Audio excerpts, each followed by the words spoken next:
পোহৰ প্ৰতিফলন আৰু প্ৰতিসৰণ তোমালোকে প্ৰতিফলন আৰু প্ৰতিসৰণটো প্ৰায় ভুল কৰা মই দেখুৱাই দিছোঁ প্ৰতিফলন আৰু প্ৰতিসৰণ একে নহয় প্ৰতিফলন হ'ল পোহৰ যি মাধ্যমৰ পৰা আহে সেই মাধ্যমলৈ উভতি যায় এতিয়া ইয়াত এইটো ৰশ্মি চিত্ৰ তোমালোকে দেখিছা যে আপতী ৰশ্মি এখন সমতল দাপোনত পৰাৰ পাছত প্ৰতিফলিত ৰশ্মি এডাল আৰু মাজেদি অভিলম্ব এডাল দেখিছা অভিলম্ব আৰু আপতী ৰশ্মিৰ মাজত এইটো আপতন কোণ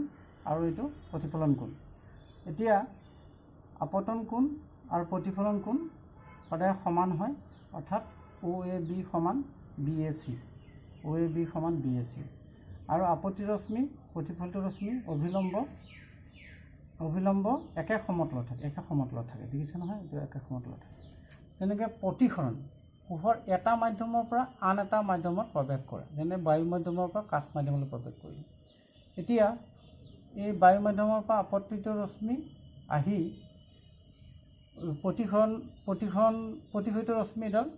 কাচ মাধ্যমত সোমাইছে আৰু এডাল অভিলম্ব এইটো আপতন কোণ I আৰু প্ৰতিসৰণ কোণ R এইডাল দেখিছেনে এতিয়া ইয়াৰ হ'ল কি ইয়াৰ নিয়মসমূহ হ'ল আপতী ৰশ্মি প্ৰতিফলিত ৰশ্মি আৰু স্বচ্ছ মাধ্যমৰ দুটাৰ সন্ধিতলত আপতন বিন্দুত টনা লম্ব একে সমতলত থাকে 2 মাধ্যম দুটা বায়ু আৰু কাচ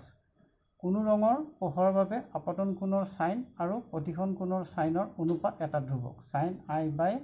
সাইন R এটা সমান ধ্ৰুৱক গতিকে এই প্ৰতিফলন আৰু প্ৰতিসৰণৰ যিটো সংজ্ঞা তোমালোকে ভালদৰে বুজি ল'বা ধন্যবাদ